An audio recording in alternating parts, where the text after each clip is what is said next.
Welcome back to ZF Story Life. Today, we have a real story that's bound to inspire you and make you see life in a whole new way. If you love real stories that push you to grow, then make sure to subscribe and turn on notifications. Now, let's dive into this incredible real-life story on ZF Story Life.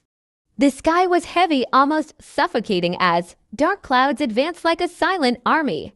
Over the hills, thunder rumbled in the distance, the sound reverberating through the packed dirt ground of the small ranch. Samson stood still in the corral, his eyes fixed on the horizon. He wasn't just a horse, he was a shadow of something greater, a forgotten legend. But now, with a coat marked by scars and a seemingly broken spirit, all that was left of him was silence. No one dared to get too close. In the distance, the growl of an engine broke through the somber air. An old battered pickup truck covered in dust slowly made its way up the driveway. Inside, James Harper, a 37-year-old man, gripped the steering wheel tightly, his knuckles white. His eyes were locked on the road ahead, but his mind was trapped in the past. He hadn't set foot on that ranch in years, not since he had lost everything: the army, his unit, and what was left of his own identity. But now he was back, and it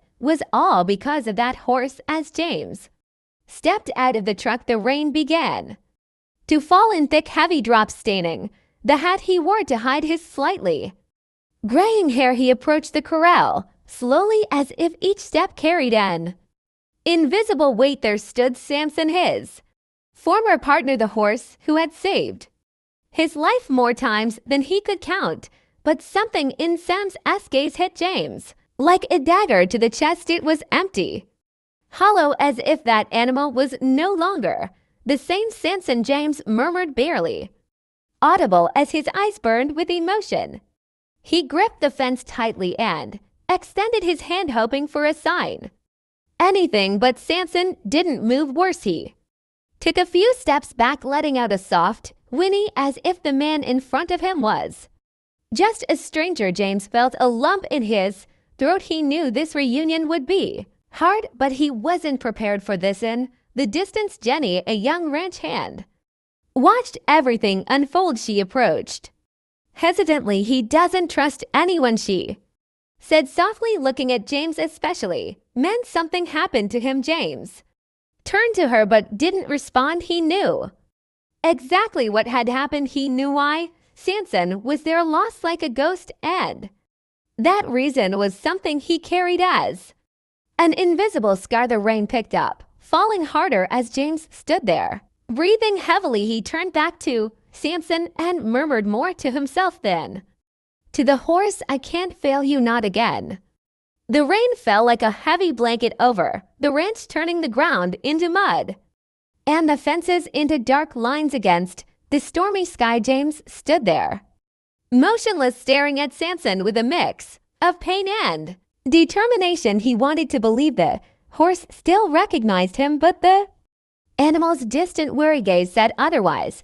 A part of him wondered if it was already too late for both of them. Deep down, maybe this was a battle lost before it even began. James felt a tightness in his chest as old memories resurfaced, pulling him back to a night much like this one, but in a completely different place. The suffocating heat of the desert, the muffled screams, and the restless sound of gunfire cut through the air. Samson was there, his eyes wild and his body drenched in sweat, but standing firm by James's side. They had survived together, faced dangers that seemed insurmountable, and now that bond felt broken like an invisible thread. That time and suffering had severed. "You're not like this," James whispered, as if Samson could understand. His voice trembled, heavy with a guilt he had never admitted out loud. "I failed you and everyone else." He stepped back slightly, running a hand over his wet face, unsure whether it was rain or tears. Jenny, still watching from a distance, took a step forward but stopped when she saw James's expression. It was the look of someone lost, carrying a burden far heavier than they could bear. Samson let out a soft whinny, almost a groan. The sound cut through James in a way words never could. He knew the horse was suffering as much as he was, both trapped in a cycle of trauma that felt impossible to break. Perhaps that's why they had been drawn back to each other, to survivors trying to make sense of the wreckage. The storm grew more intense, the wind howling around them like a reminder of the chaos surrounding them. But James refused to back down. "I'll make you remember," he said, this time more firmly, staring at Samson with a determination he hadn't felt in a long time, even if the horse didn't recognize him now. James knew deep down their connection was still there. He just had to find it before it was too late. The next morning brought a clear, cold sky, but the atmosphere at the ranch remained heavy. James had spent the night in one of the small cabins meant for temporary workers, but sleep never came. He lay on the hard bed, staring at the wooden ceiling as flashes of the past overwhelmed his mind. The soldiers' screams, the thunder of explosions, and the sight of Samson running beside him through enemy fire, it all felt so distant yet so vividly alive. At dawn he headed to the pen. Samson was in the same spot, standing still like a statue, staring into the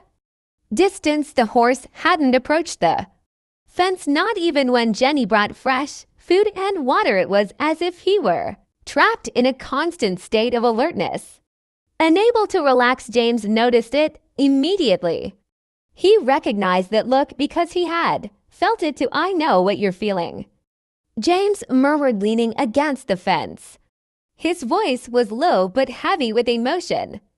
"That feeling that you're still there, that you'll never leave even though the place is long gone." He let out a short, bitter laugh. "I didn't leave it behind, Samson, and it looks like you didn't either." Jenny, who had been watching from a distance while gathering the hay, finally approached. "You seem to know this horse well," she said, her voice soft but curious. James looked at her for a moment before responding. "He saved my life more than once." There was a weight to his words, something the young woman immediately noticed, but before she could ask more, James averted his gaze. He didn't want to talk about it, not yet. At least James knew he had to try something different. He stepped into the pen, his steps slow and deliberate. Samson perked up, his ears alert, but didn't move. James knelt down, bringing himself to the horse's eye level. "Do you remember?" he asked, his voice trembling. "The fields, the endless nights." He pulled something from his pocket, a small worn piece of leather, part of the equipment Samson had worn during the war. When Samson saw the object, his eyes briefly lit up, but only for a moment before returning to their usual emptiness. James felt a pang in his chest. Maybe Samson was trying to forget, just as he had tried unsuccessfully. The midday sun was shining brightly over the fence, but the heat didn't affect James or Samson. They stood there, locked in a silent standoff. James held the piece of leather in his hand as if it were a key that could unlock buried memories, but Samson's gaze remained hard, unyielding. It was like staring at an impenetrable wall. Frustrated, James took a few steps back, running his hands through his messy hair. He could feel the weight of disappointment growing. He had thought this small object would be enough to break the barrier between them, but he realized that Samson's trauma ran deeper than he had imagined, maybe even deeper than his own. "I just need a sign, kid," James murmured, his voice heavy with exhaustion and pain. Jenny watched from afar, pretending to be busy with the ranch chores, but she couldn't take her eyes off the interaction. There was something about that silent connection that intrigued her deeply. Finally, she gathered the courage to approach you. "No, this isn't going to be easy, right?" she said, crossing her arms. "He has more scars than any other horse here. Maybe some things are irreparable." James stared at her, his eyes flashing with stubbornness. "He's not beyond repair," he replied, his voice firmer than he intended. "I've seen what he's capable of. I've seen the heart he has that doesn't just disappear. He took a step towards Samson again, but this time he didn't try to force anything. He simply stood there, silently allowing the horse to sense his presence, and then something happened. It wasn't grand nor dramatic, but for James, it was enough. Samson slightly turned his head as if he were recognizing the man in front of him for the first time. It was an almost imperceptible movement, but James felt his heart race. It was the beginning of something, a small crack in the wall that separated him from his old companion. Samson's movement, small, almost imperceptible, was like a breath of hope in James's chest. He remained still, not moving, afraid that any sudden action might break that fragile moment. The silence around them felt heavier, interrupted only by the soft sound of the wind passing through the nearby trees. For the first time in years, James felt that he was not alone in the invisible weight he carried. Samson slightly tilted his ears toward James, but his body was still tense. He didn't move forward, didn't retreat, but that small gesture was more than James had expected after days of trying to reconnect. You're still there, aren't you, boy? James asked quietly, as if speaking to an old friend. His voice had a tone of vulnerability that he rarely allowed to show. Jenny, watching the scene, slowly approached, holding a bucket of water. She stopped a few steps away, trying not to interrupt the moment. I've never seen him react like this, she said softly. Maybe you really mean something to him. The doubt in her voice was clear, but there was also a hint of curiosity. Jenny didn't fully understand the bond James had with that horse, but she was starting to realize it was something far beyond the ordinary. James began to realize that it was something far beyond the ordinary. He sighed, still looking at Samson. He saved me when no one else could, he said, his voice heavy with a pain Jenny hadn't expected to hear. We were in a valley, surrounded. I thought it was the end, but he didn't hesitate. He faced the fire, the smoke, and pulled me out of there. He paused, looking at the ground before continuing, and I promised him I'd never leave him behind, but that's exactly what I did. The confession hung in the air, as heavy as lead. Samson moved his head again, as if he had heard something familiar in James' voice. The horse took a single step forward, its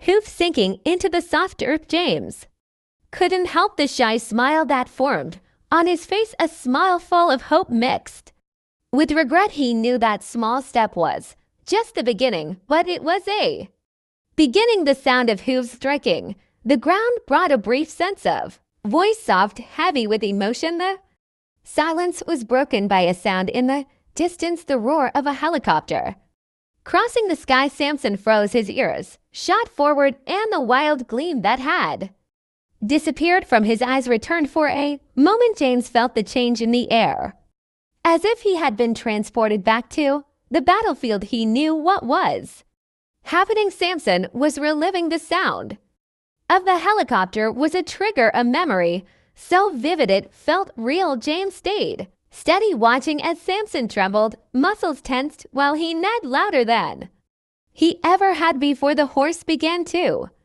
circle within the pen, his tail whipping from side to side as if ready to run or fight. Jenny ran to the fence, her eyes wide. He's losing it, James. Do something, she shouted, but James raised his hand, signaling for her not to interfere. Samson, listen to me, James exclaimed, his voice strong but full of urgency. He walked toward the center of the pen, his hands open in a gesture of calm. Each step felt like a risk, but he didn't hesitate. You're safe now. It's over, boy, it's over. His tone was firm but not aggressive, and for a moment Samson stopped. The horse was panting, its chest rising and falling quickly, as if the weight of its memories was pressing it to the limit. Then something changed. Samson lifted his head and looked at James, his eyes filled with what seemed like a mixture of confusion and recognition. He took another step, then another, until he finally stopped in Front of James, the man reached out his fingers, trembling, and gently touched the horse's forehead. "We're in this together," James whispered, and in that moment he knew he wasn't just helping Samson heal. He was also facing his own ghost. Samson didn't pull back at James' touch. It was a brief moment, but one filled with meaning, an instant one too. Survivors marked by the same invisible scars finally met. James stood still, his hand resting on the horse's forehead, feeling the warmth and life pulsing beneath the scarred coat. Samson's breathing, once erratic, began to steady, though the frightened gleam in his eyes hadn't completely faded. "You remember me, don't you?" James murmured, his voice filled with a mix of hope and pain, but he knew that this connection wasn't enough to erase the years of suffering they both carried. Samson was like a mirror reflecting back the traumas James had spent his whole life trying to bury, but now looking at the horse he knew he couldn't run anymore. Jenny, watching the scene with a racing heart, took a few hesitant steps toward the fence. "I've never seen anything like this," she said, almost in a whisper. "How do you do it?" He barely lets anyone get close, and now her voice faltered as she tried to find the right words to describe what she was witnessing. James didn't answer immediately. He pulled his hand away from Samson and took a few steps back, giving the horse space to decide what to do. "It's not magic," he said, finally not taking his eyes off Samson. "It's pain. Pain connects us in ways people don't understand. He knows I carry something just like he does." Samson began to walk slowly around the pen, but this time his movements were neither frantic nor filled with panic. He was calm, though still alert. James watched every step, looking for signs that would tell him what to do next. Then he noticed a slight shift in Samson's gait, a stiffness in the hind leg. The horse was limping, and James frowned. "He's hurt," James said, turning to Jenny. "This kind of pain isn't just emotional. He's carrying something in his body." To Jenny nodded, looking concerned. "I'll call the vet," she said quickly, but James interrupted with a gesture. "No, let me take care of it. If he really recognizes me, then I'm the one he will trust." Jenny hesitated, but something in James's expression convinced her. She gave a small nod before stepping away, leaving the two of them alone again. James knew he was dealing with much more than physical injuries. Samson was a complex puzzle, a broken soul who needed time, patience, and above all, redemption. The man took a deep breath, preparing for the next step, fully aware that in order to heal the horse, he would also need to face the parts of himself he had been avoiding for years. James ran his hands along the sides of his head, trying to organize his thoughts as he watched Samson's struggle to walk around the pen. The stiffness in the horse's leg was more noticeable now, each step weighed down by effort. James knew that physical pain, just like emotional pain, could be devastating, especially for an animal like Samson, who had been trained to endure anything without hesitation. But no one, not even a war horse, was invincible. He grabbed a bucket of clean water and a cloth, slowly re-entering the pen. Samson stopped, his ears flicking back in alert, but he didn't back away.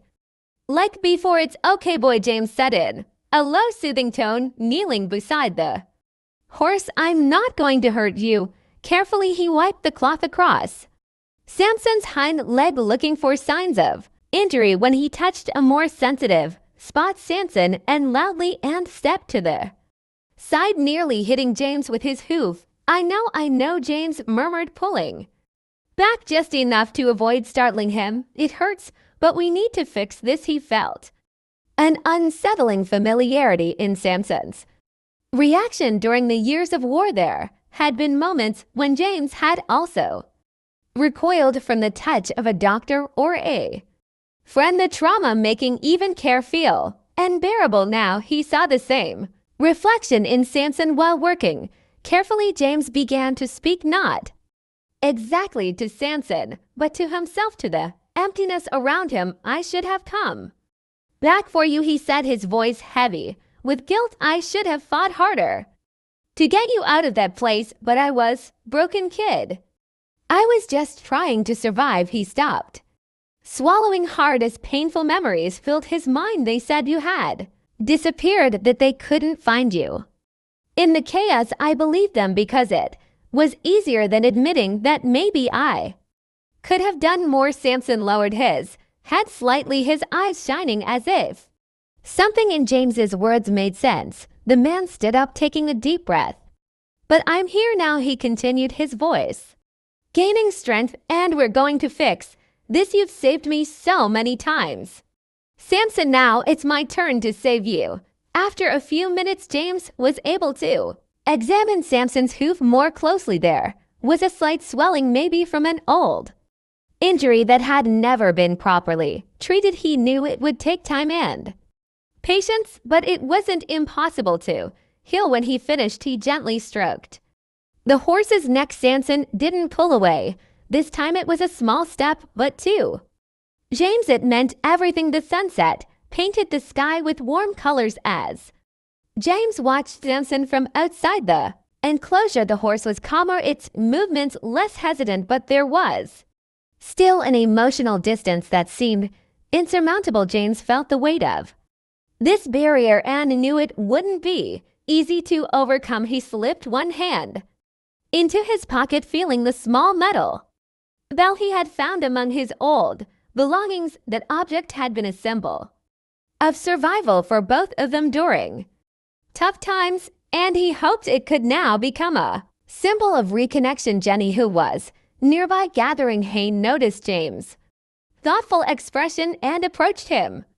Are you okay? She asked, offering a shy smile. He nodded slowly but didn't look away from Samson. It's strange, he replied, being so close to him and yet feeling like we're miles apart. Jenny placed her hand on James' shoulder, offering a silent gesture of support. Why does he mean so much to you? She asked, curious yet cautious. James took a deep breath before to inject a bit of optimism into the conversation. James nodded, but his eyes revealed that he knew the road ahead would still be long. The next morning at dawn, James walked to the enclosure with the bell in his hand. He gently shook it, producing a metallic sound that echoed through the air. Samson lifted his head, his ears picking up the familiar sound.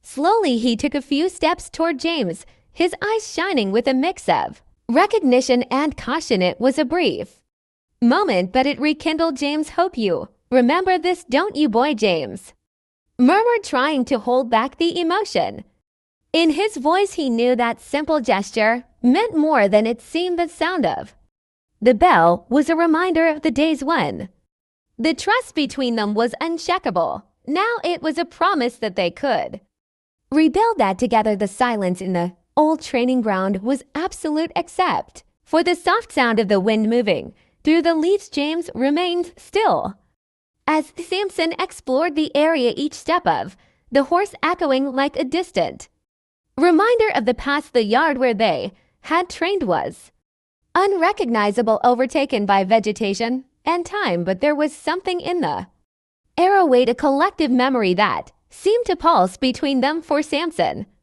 the place stirred something long dormant. For James, it was the chance to finally F what he had been avoiding. James opened the pocket of his jacket and took out the small metal bell. He shook the object, its sound reverberating through the air like a familiar melody filled with history. Samson froze, his ears perking up. Immediately, his eyes locked onto the bell and he took a small step forward. Hesitant, you remember this, don't you, boy? James whispered, feeling his throat tighten. The bell was a symbol of the moments when they had trusted each other to survive. Now it was a reminder that they could still heal together. The horse moved closer, almost touching James with his nose. It was a small gesture, but one full of meaning. James let the bell fall to the ground, its sound muffled against the earth. I left you behind, Samson, he confessed, his voice low and trembling. I Thought I was doing the right thing that. You'd be safe without me, but the truth is I was scared of facing everything we lost. He took a deep breath, feeling the words come out with difficulty, but I'm here now and we can move forward together. Samson lifted his head, his gaze meeting James's. It was as if in that moment something broke a hidden barrier that had kept them apart. The horse gave a soft whinny, a sound James recognized as acceptance. He reached out and touched Samson's forehead, feeling the connection he thought he had lost forever. Deep sense of relief washed over him, and for the first time in years James felt there was a path ahead. Jenny arrived shortly after, watching the scene from a distance. She said nothing, just stood there with a calm smile on her face. She knew something deep had changed, something that didn't need explanation. James and Samson had found each other again, and in doing so had also found the hope they had lost. As the sun began to set, James and Samson walked together across the field just as they had in the old days. It wasn't just a walk, it was a symbol of a new beginning. The past couldn't be erased, but they had decided they would no longer be prisoners of it, and in that shared silence they both found something more valuable than memory, the strength to move forward. Thank you for watching this real-life story on ZF Story Life. I hope this journey has inspired and resonated with you. Remember, each story has the power to teach us something valuable. And there's so much more to come. If you enjoyed this video, please give it a thumbs up, share it with someone who could use a little inspiration, and don't forget to subscribe for more incredible stories. Let us know your thoughts or share your own story in the comments below. Until next time, keep growing, keep learning, and stay inspired with ZF Story Life.